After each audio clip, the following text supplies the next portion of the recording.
کہ یہ جو ساری سازش ہوئی تھی اس میں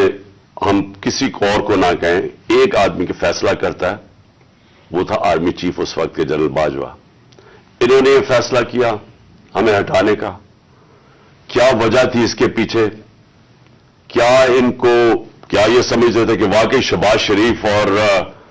یہ اسحاق ڈار کوئی بڑے جینیسز ہیں جو آ کے ملک کو ہمارے سے بہتر چلا لیں گے؟ کیا وجہ تھی کہ انہوں نے ایک سٹنگ گورنمنٹ کو گرا دیا؟ ہمارے لوگوں کو آ کے وہ جس طرح ابھی مصطفیٰ کوکر نے بتایا کہ بیپ کے ممبرز اور ایم کیو ایم کے ممبرز اور شہزان بگٹی سب کو پتا تھا کہ یہ تو جو جدھر حکم ملے گا ان کو اسٹیبلشمنٹ سے انہوں نے ادھر جانا ہے، تو ان کو ادھر جا کے بھیج دیا کہ جناب آپ جا کے ادھر چلے جائیں، اور گورنمنٹ گر گئی۔ تو میرا اگلا سوال یہ ہے، جب گورنمنٹ گر گئی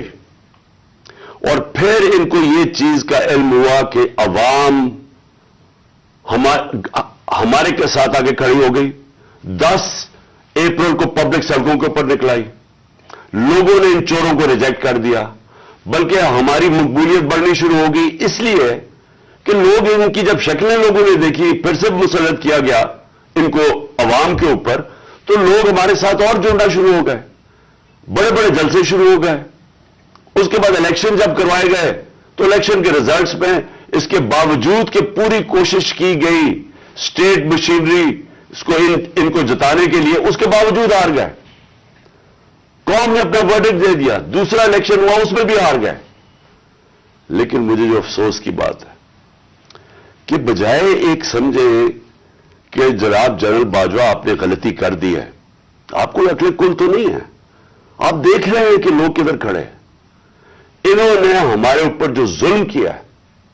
جس طرح ہمارے اوپر ظلم کیا گیا، میں آپ کو یقین دلاتا ہوں کہ جنرل مشرف کے مارشل لاء میں